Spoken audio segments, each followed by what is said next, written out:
नमस्कार, crime news में आपका स्वागत है। आपके साथ मैं हूं शिप्रा झा।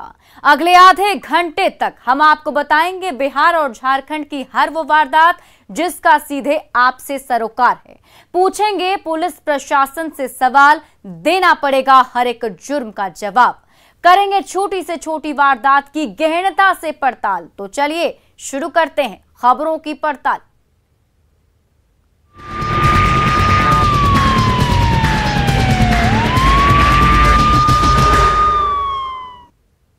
और सबसे पहले बात मधुबनी से आई खबर की। मधुबनी से बड़ी खबर सामने आ रही है, जहां एक नाबालिग लड़की को अगवा कर उसके साथ गैंगरेप का मामला सामने आया है। मामला झंझारपुर थाना क्षेत्र का है। पीड़ित परिवार के मुताबिक 13 अगस्त की रात लड़की अपने घर के पास ही चापाकल पर थाली धोने गई थी। इसी दौरान घात लगाकर बैठे 4 युवकों ने उसे अगवा कर लिया और उसे इंजेक्शन लगाकर बेहोश कर दिया। परिजनों का कहना है कि रात भर उनकी बेटी गायब रही और अगले दिन सुबह घर के पास ही बेहोशी की हालत में मिली, जिसके बाद उसे झंझारपुर अनुमंडल अस्पताल लाया गया। परिजनों के मुताबिक होश में आने के बाद पीड़ित लड़की ने उन्हें अपनी आपबीती सुनाई। फिलहाल पीड़ित परिवार की शिकायत पर झंझारपुर थाने में 4 युवकों पर नाबालिग लड़की को अगवा करने और उसके साथ गैंगरेप के आरोप में नामजद केस दर्ज किया गया है। हालांकि इस मामले में अभी मेडिकल रिपोर्ट आनी बाकी है। पुलिस पूरे मामले की जांच में जुट गई है। लड़की का मेडिकल भी हुआ और 164 बयान के लिए भी वो माननीय न्यायालय में गई है। और मेरी भी इस स्तर पर बातचीत हुई है। थानाध्यक्ष नेहा कुमारी के सामने मैंने उनके माता पिता के समक्ष बयान भी लिया है। इसमें यह भी बात प्रकाश में आई है कि जिस लड़कों को अभियुक्त बनाया गया इसमें कुछ लड़कों का उनके घरेलू संबंध भी रहे हैं, घनिष्ठ संबंध रहे हैं। उनके चचेरे भाई के साथ वो दोस्त रहे और काफ़ी घरेलू आना जाना था। और अप्रैल के माह में भी लड़की और इसमें एक लड़के का नाम जो है वो लोग एक साथ बाहर गए थे, जिसमें फिर देर रात्रि वो लोग लौटे, जिसका सामाजिक स्तर पर पंचायती हुई। तो काफ़ी कुछ इस मामला का खुलासा हुआ है और अब हम लोग इस स्तर पर छानबीन कर रहे हैं। और अब इस खबर के सामने आने के बाद कई सारे सवाल हैं जो उठते हैं। सवाल ये कि 48 घंटे बाद भी पुलिस के हाथ खाली क्यों हैं, जबकि नामजद एफआईआर दर्ज कराए गए हैं। मेडिकल रिपोर्ट में देरी क्यों की जा रही है। नामजद आरोपियों की गिरफ्तारी आखिर कब तक होगी। और इस खबर पर अधिक जानकारी के साथ हमारे सहयोगी अमित रंजन मधुबनी से हमारे साथ जुड़े हुए हैं। उनसे सीधा अपडेट लेते हैं। अमित, फिलहाल क्या कुछ अपडेट है? और सवाल तो हम जो पूछ रहे हैं वो हम अभी पूछेंगे कि जब नामजद एफआईआर दर्ज कराए गए हैं तो आखिर पुलिस के हाथ अब तक खाली क्यों? सिपरा, ये जो नाबालिग से दरंगी का ये मामला जो है, इसमें काफी शर्मसार करने वाली ये घटना है। लेकिन सही में ये सवाल वाजिब है कि अभी तक आरोपियों की गिरफ्तारी नहीं हुई है। हालांकि पुलिस का कहना है कि ये घटना असल में 13 अगस्त की रात की है और पुलिस के पास ये मामला 16 अगस्त की शाम तक पहुंचा। इस दौरान परिवार में ये उहापोह की स्थिति थी कि पुलिस के पास जाया जाए या नहीं। इस दौरान पुलिस का कहना है, झंझारपुर पुलिस का, कि आरोपी इस दौरान उन्हें टाइम मिला काफी और वो कहीं फरार हो चुके हैं। और ये इलाका ऐसे भी नेपाल से सटा हुआ है, लेकिन पुलिस की संभावित ठिकानों पर लगातार दबिश जारी है। जो अभी हमारी बात हुई है झंझारपुर एसडीपीओ से, तो उनका अभी भी वो कहीं रेड में थे। उनका कहना है कि लगातार हम लोग छापेमारी कर रहे हैं, लेकिन अभी तक पुलिस के हाथ से अभी कुछ लगा नहीं है। और जहां तक ये मेडिकल रिपोर्ट की बात है तो वो अंदाजा लगाया जा रहा है कि आज शाम तक आ जाना चाहिए, लेकिन अभी तक मिला नहीं है। तो इसलिए ये कहना भी अभी संभव नहीं हो पाया है कि ये क्या मामला छेड़छाड़ का है या सिर्फ अपहरण का मामला है या गैंगरेप का है। ऐसे परिजनों का या जो पीड़ित परिवार है उनका कहना है कि ये बच्ची के साथ कुछ गलत हुआ है। इसके आधार पर पुलिस अभी फिलहाल पॉस्को के तहत ही मामला दर्ज की है, क्योंकि पीड़ित परिवार जो कह रहा है इस मामले में उसके अनुसार ही उसे सही मानते हुए उसके अनुसार ही पुलिस की जांच चल रही है। लेकिन काफी कुछ मामला जो पुलिस के पास जो जांच के दौरान कुछ आया है उसमें ये भी सामने आ रहा है कि जो आरोपी हैं इनमें से 2 लड़कों का परिवार के साथ, जो पीड़ित परिवार है, काफी घनिष्ठ संबंध है। और कुछ वो जो लोग बता रहे हैं, जो सूत्रों से जानकारी मिल रही है, कुछ प्रेम प्रसंग का भी मामला था जो अप्रैल में एक बार सामने आया था। तो पुलिस लेकिन हर पहलू पे जांच कर रही है और पुलिस की दबिश लगातार चल रही है। और इस दौरान जो पीड़ित बच्ची है उसका अभी मधुबनी कोर्ट में भी 164 के तहत बयान भी दर्ज कराया गया है। तो जो कानूनी प्रक्रिया है या जो पुलिस का काम है वो चल रहा है। लेकिन ये कहा जा सकता है कि सही में अभी तक ये 48 घंटे बाद भी आरोपियों का मतलब सलाखों के पीछे नहीं पहुंचना, सही में ये बड़ा सवाल है। लेकिन ये है कि अभी हो सकता है रिजल्ट बहुत जल्द ही आए। पुलिस बोल रही है कि उन्हें कुछ सुराग हाथ लगा है, लेकिन ये है कि लेट से उनके पास ये मामला पहुंचा। ऐसे में आरोपियों को काफी समय मिल गया था, तो इस दौरान वो कहीं दूर भाग चुके हैं, लेकिन पुलिस लगातार बिल्कुल अमित, आप इस खबर पर नजर बना रखें, आगे भी आपसे अपडेट लेते रहेंगे। बहुत बहुत शुक्रिया तमाम जानकारी के लिए। राजधानी पटना शूटआउट जोन बनता जा रहा है। अगस्त में अपराधी मस्त हैं, पुलिस पस्त है, और ये हम नहीं कह रहे, अगस्त महीने के आपराधिक आंकड़े ये सब कुछ बयां कर रहे हैं, जो हैरान करने वाला है। आप ये रिपोर्ट देखिए। राजधानी पटना में अपराधी बेलगाम,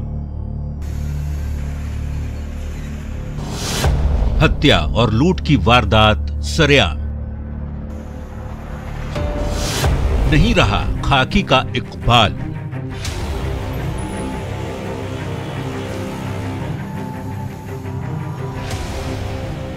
पटना जिले में अपराधियों के हौसले दिन प्रतिदिन बुलंद होते जा रहे हैं। इसका अंदाजा इस बात से लगाया जा सकता है कि 1 अगस्त से 12 अगस्त के बीच बदमाशों ने पटना शहर और जिले में 16 लोगों की हत्या कर दी। हॉस्टल से लेकर बीच सड़क पर, दुकान से लेकर घर तक अपराधी हत्या कर फरार हो जा रहे हैं। यही नहीं, इस दौरान बदमाशों ने 6 जगहों पर फायरिंग की भी कोशिश की। पुलिस को खुली चुनौती दे रहे हैं। चाकूबाजी की 3 घटनाएं दर्ज की गई है। खास बात यह है कि हत्या, फायरिंग, लूट और चाकूबाजी करने के बाद एक भी अपराधी घटना के बाद फौरन नहीं पकड़े गए। यही वजह है कि बदमाश बेखौफ होकर राजधानी में आपराधिक वारदातों को अंजाम दे रहे हैं। ताजा मामला गोपालपुर थाना क्षेत्र के उदैनी के पास की है, जहां बाइक सवार हथियारबंद अपराधियों ने पिस्टल का भय दिखाकर एक स्वर्ण कारोबारी से सोने की चेन, लॉकेट और सोने की अंगूठी लूट ली। जो 6 बजे लगभग शाम में हमने अपने मार्केट जाने के लिए दुकान बढ़ा कर निकला, तो उदैनी मार्ग होते जगनपुरा श्री राम जो स्कूल है उसके आगे 2 बाइक वाले ने आए और मुझे मारा और गन के ताकत पे मेरा चैन, लॉकेट ले लिया और मुझे खदेड़ने लगे पिस्टन लेके। उनका पिस्टन से मैगजीन जो है गिर गया और हम खेत के तरफ दौड़ के भाग गए, इसलिए मेरा जान बच गया। कितने लोग थे आप? 4 लोग थे, 2 बाइक से, एक पल्सर, एक अपाची। और आप कितने लोग थे? हम भी 2 थे, हम और ये हाथापाई। इस लूट की वारदात के बारे में बताया जा रहा है कि गोपालपुर थाना क्षेत्र के संपत चक बाजार में ओम ज्वेलर्स दुकान के मालिक कौशल कुमार अपने एक अन्य कर्मचारी के साथ कारोबार के सिलसिले में संपत चक से पटना जा रहे थे। इसी दौरान उदैनी के पास 2 बाइक पर सवार 4 की संख्या में अपराधियों ने उनके साथ लूटपाट शुरू कर दी।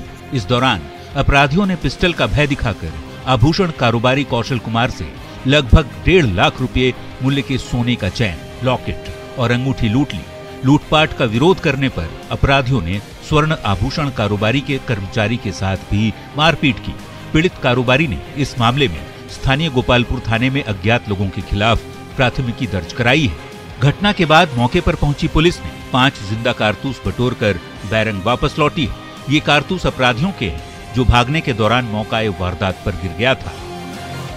वो हाथापाई के लिए तैयार थे, लेकिन हमने जब देखा हाथ में हथियार है तो हमने दौड़कर खेत की ओर भाग। किसी को कुछ शक? नहीं, कुछ शक तो नहीं, पर्सनली कोई दुश्मनी भी नहीं। क्या क्या छीना?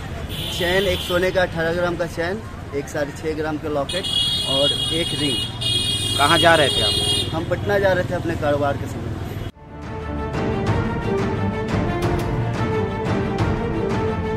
ये कोई पहली वारदात नहीं है। इससे पहले भी बेखौफ बदमाशों ने 12 अगस्त को बेऊर में ट्रांसपोर्टर को गोलियों से भून दिया था। 11 अगस्त को मोकामा के कसादियारा में एक की हत्या कर दी गई थी। 11 अगस्त को ही सालिमपुर के संपतपुर में किसान की हत्या हुई थी। 10 अगस्त को मोकामा के मराची में जीविका दीदी को जिंदा जला दिया गया। 10 अगस्त को बिहटा में लूटपाट के दौरान आभूषण कारोबारी की हत्या कर दी गई। 9 अगस्त को रानी तालाब में पीट कर अधेड़ को मार डाला गया। 8 अगस्त को धनरुआ के बांस बिघा में युवक की हत्या हो गई। 7 अगस्त को धनरुआ में ही एक और युवक की हत्या कर दी गई थी। 7 अगस्त को दहेज के लिए बहादुरपुर में महिला की हत्या हुई थी। 7 अगस्त को बाढ़ के भदौर के बकमा में कुख्यात पर जानलेवा हमला किया गया। 6 अगस्त को खेमनी चक में मजदूर की हत्या हुई। 6 अगस्त को मनेर में दिव्यांग का कत्ल कर दिया गया। 6 अगस्त को बिहटा में दवा कारोबारी को जख्मी कर दिया गया। 5 अगस्त को दानापुर में युवक की हत्या कर दी गई। 2 अगस्त को बेऊर में गोलीबारी की गई। 2 अगस्त को कदमकुआं में रिक्शा चालक की हत्या हुई। 1 अगस्त को जानीपुर में बुजुर्ग की हत्या कर दी गई। 1 अगस्त को ही परसा में ऑटो चालक की भी हत्या हुई, जबकि उसी दिन बहादुरपुर में हॉस्टल में कुक का कत्ल कर दिया गया।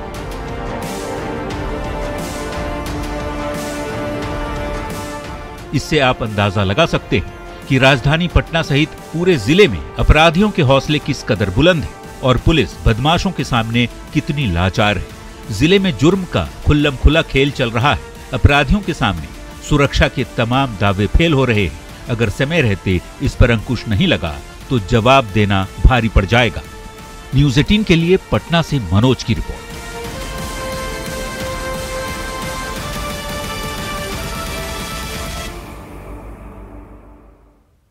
तो अपराधियों के जद में है ये पूरा पटना, और इस खबर पर अधिक जानकारी के साथ हमारे सहयोगी संजय कुमार पटना से हमारे साथ फोन लाइन पर जुड़े हुए हैं। सीधे उनसे अपडेट लेते हैं। संजय, देखिए, जो आंकड़े हमने अभी दिखाए, इन आंकड़ों को देखकर हम क्या समझें? क्या ये कहना सही होगा कि पटना में पुलिस नाम की कोई चीज है?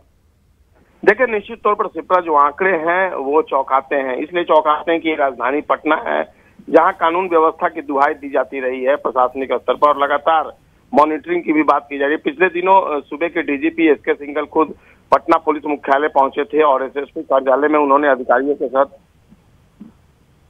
साथ बैठक की थी और यहाँ पर तमाम तरह के इंस्ट्रक्शंस उन्होंने दिए थे और कहा भी था। खुद पटना के जोनल आईजी जो है संजय सिंह, उन्होंने न्यूज़ 18 से भी बात की थी और कहा था कि ये बात सही है कि हाल के दिनों में कैपिटल की बात कर ले तो राजधानी में आपराधिक घटनाएं बढ़ी हैं और इसको रोकने के लिए तमाम तरह के प्रयास किए जा रहे हैं। लेकिन ये केवल दावे हैं। हकीकत जो है, चाहे वो हत्या की बात हो, लूट की बात हो, रंगदारी की बात हो, लगता नहीं कि राजधानी में विधि व्यवस्था और कानून व्यवस्था नाम की कोई चीज है। लगातार आए दिन कोई भी ऐसा इलाका नहीं है जहां आपराधिक घटनाएं नहीं घट रही हैं। और सबसे बड़ी बात यह है कि पटना पुलिस की अब जो कार्य शैली है, जो वर्क स्टाइल है, उसमें प्रिवेंशन से ज्यादा डिटेक्शन पर जोर दिया जाता है। यानी पटना पुलिस जो है वो इस बात को मानकर चलती है कि अगर आपराधिक घटनाएं हो जा रही हैं तो उनका अगर डिटेक्शन हो जाता है तो ये बहुत बड़ी उपलब्धि है। लेकिन सबसे जरूरी इस बात की है कि डिटेक्शन से ज्यादा प्रिवेंशन पर जोर दिया जाना चाहिए और निश्चित तौर पर जब तक प्रिवेंशन को फोकस नहीं करेगी पटना पुलिस, तब तक आपराधिक घटनाओं पर पूरी तरीके से अंकुश लगना, क्योंकि यह लगता है जो आपराधिक घटनाएं होती हैं उसको देखकर यही लगता है कि या तो पुलिस का इकबाल खत्म हो गया है या जो अपराधी हैं वो लगातार दुस्साहस का परिचय दे रहे हैं। तो एक कानून व्यवस्था के लिए एक पुलिस की जो नीति है उसमें तब्दीली लानी होगी और ऐसा माहौल क्रिएट करना पड़ेगा ताकि लगे कि वाकई में पटना पुलिस है और पटना पुलिस की जो कार्यशैली है वो अपराधियों पर भारी पड़े। सबसे बड़ी बात है कि बेऊर जेल, जहां पर आपराधिक गिरोह के जो सदस्य हैं वो बंद हैं, वहां से आपराधिक घटनाओं को संचालित किया जा रहा है। कई मामले ऐसे सामने आए हैं जो बेऊर जेल से अपराधी धमकी दे रहे हैं। संजय, ये बताइए कि ये जो आपराधिक आंकड़े हम दिखा रहे हैं और जो हमने बताया कि आधा अगस्त अभी बीता है और उसमें इतनी सारी हत्याएं, लूट की वारदातें सामने आ गई, अभी तक कुछ आपको इसमें जानकारी मिल पाई है कि इतने आंकड़ों में से क्या किसी में भी पुलिस ने अभी तक किसी भी मामले का पर्दाफाश किया है, किसी की गिरफ्तारी हुई है? देखिए, निश्चित तौर पर कई ऐसी घटनाएं हैं जिसका डिटेक्शन हुआ, इस बात से इंकार नहीं किया सकता। लेकिन मैंने आपको बताया ये डिटेक्शन की जो थ्योरी है पटना पुलिस की, वो सवालिया निशान उस पर खड़ा होना लाजमी है जब तक प्रिवेंशन नहीं होगा। कई घटनाएं हुई हैं जिसका डिटेक्शन पुलिस ने किया और कई घटनाओं का डिटेक्शन होना, उनका उद्भेदन होना बाकी है। लेकिन केवल इसी थ्योरी पर काम नहीं किया जाना चाहिए। पुलिस को एक ऐसी स्ट्रेटेजी बनानी होगी कि अपराधियों में खौफ कायम हो सके और तभी आपराधिक घटनाओं पर हम अंकुश भी लगा पाएंगे। जी सिप्रा, बहुत बहुत शुक्रिया संजय तमाम जानकारी के लिए। नालंदा के बिहार शरीफ से एक बड़ी खबर सामने आ रही है, जहां मनचलों ने एक युवती पर एसिड से अटैक कर दिया है। बता दें कि युवती घर से जैसे ही सुभाष पार्क के पास पहुंची तभी मनचलों ने युवती पर एसिड फेंककर भाग निकला। लोगों ने उसे आनन फानन में इलाज के लिए सदर अस्पताल बिहार शरीफ में भर्ती कराया है, जहां उसकी हालत नाजुक बताई जा रही है। बताया यह भी जा रहा है कि युवती पूरी तरह से झुलस गई है। इधर घटना की जानकारी मिलते ही डीएसपी सदर डॉक्टर शिबली नोमानी ने सदर अस्पताल बिहार शरीफ पहुंचकर मामले की जांच शुरू कर दी है। और इस खबर पर अधिक जानकारी के साथ हमारे सहयोगी अभिषेक हमारे साथ जुड़ चुके हैं। अभिषेक, क्या कुछ अपडेट इस पूरे मामले पर? जी, बता दो कि युवती जब घर से अपने बाहर अपने सहेली के साथ मार्केटिंग करने के लिए, तभी एक मन चले आते हैं और उस पर अचानक एसिड अटैक कर देते हैं और भाग निकलते हैं। हालांकि इधर स्थानीय लोगों द्वारा जो राहगीर है उसके द्वारा स्थानीय अस्पताल में भर्ती कराया जाता है, जहां इसकी जानकारी डीएसपी को दी गई है, जहां डीएसपी घटनास्थल पहुंचकर पूरे मामले की जांच कर रहे हैं। हालांकि फिलहाल डीएसपी जो युवती है उसकी सहेली को लेकर पूछताछ कर रही है। फिलहाल पूरे मामले की जांच के बाद ही स्पष्ट हो पाएगा कि आखिर क्यों फेंका गया है एसिड। जी चलिए, बहुत बहुत शुक्रिया अभिषेक तमाम जानकारी के लिए।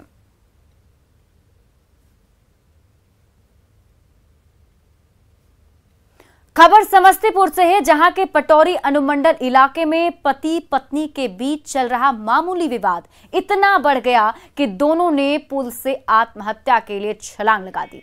मामला पटौरी थाना क्षेत्र के विंदगामा चकसाहू रोड के कलकलिया पुल के पास की है, जहां बाइक से कहीं जा रहे दंपति को आपस में किसी बात को लेकर विवाद हुआ और फिर देखते ही देखते दोनों ने पुल के ऊपर से गहरे पानी में छलांग लगा दी।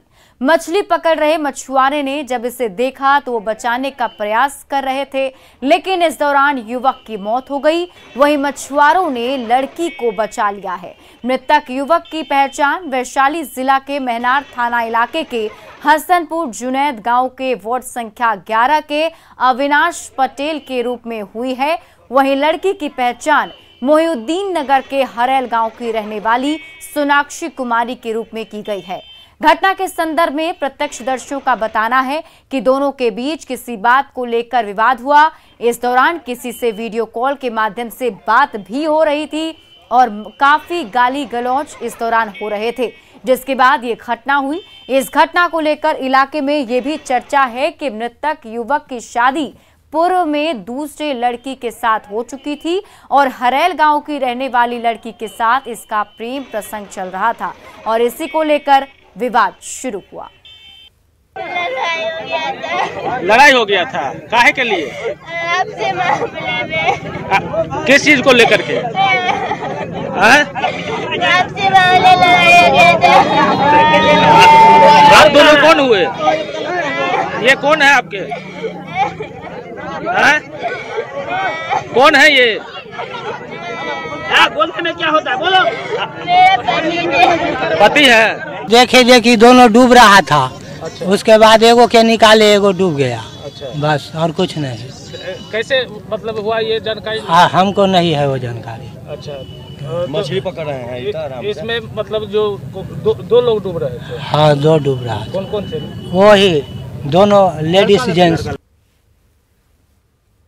खबर भागलपुर से है, जहां हबीबपुर थाना क्षेत्र के दाऊदबाट निवासी सुनील कुमार मतवाला के पुत्र ने ततारपुर थाने में आवेदन देकर कई लोगों के खिलाफ बेरहमी से पिटाई और जान से मारने की धमकी देने का आरोप लगाया है। अपराधी बिहारी यादव और उसके कई सहयोगी के खिलाफ कानूनी कार्रवाई की मांग की है। वहीं घायल छात्र आदिल राज ने बताया कि ट्यूशन पढ़कर वो अपने घर आ रहा था। उसी दौरान ततारपुर थाना क्षेत्र के उर्दू बाजार काली स्थान के पीछे बिहारी यादव अपने कई सहयोगियों के साथ आकर उस पर जानलेवा हमला कर दिया और उन लोगों ने चेतावनी भी दी कि अगर थाने में सूचना देंगे तो जान से मारे जाएंगे।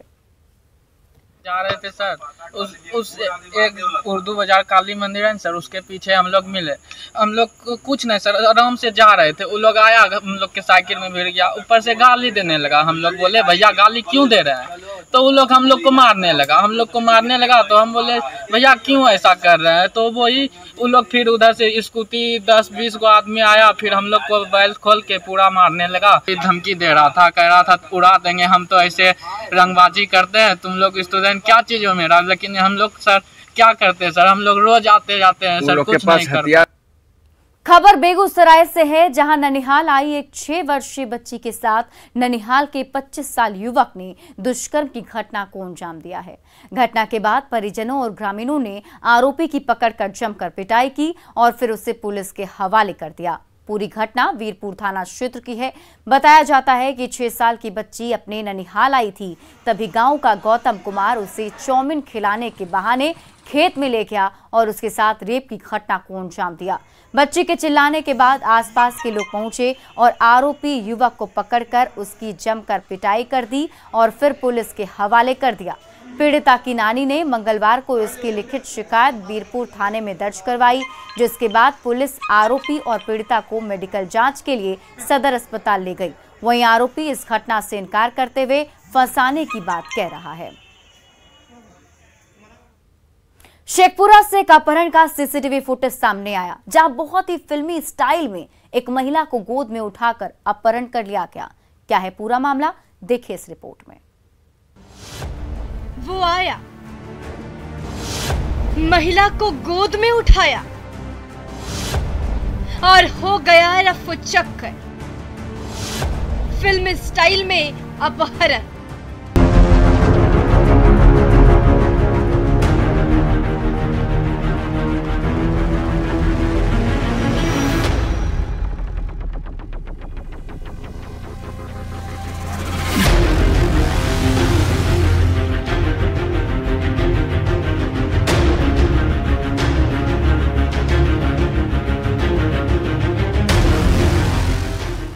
शेखपुरा से एक सनसनीखेज सीसीटीवी फुटेज सामने आया है।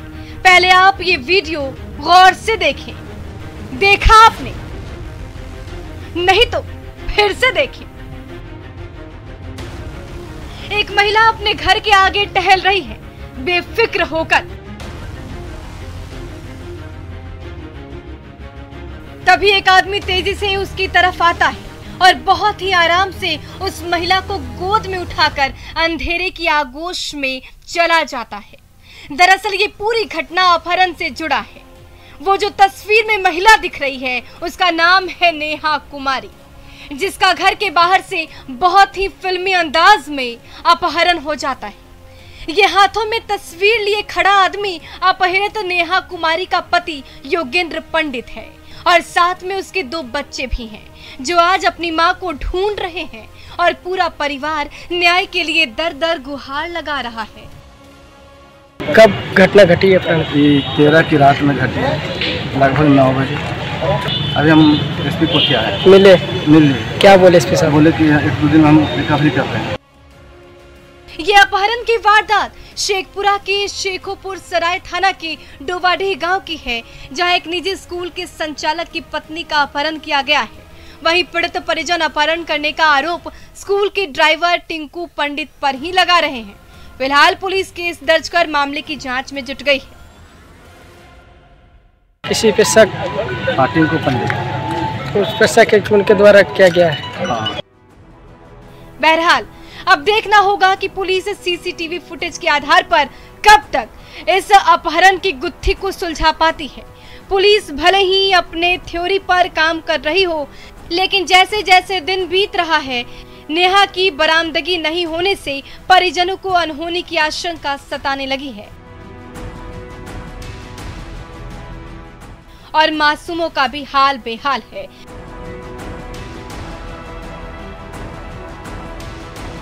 न्यूज़ 18 के लिए शेखपुरा से अजित सिन्हा की रिपोर्ट।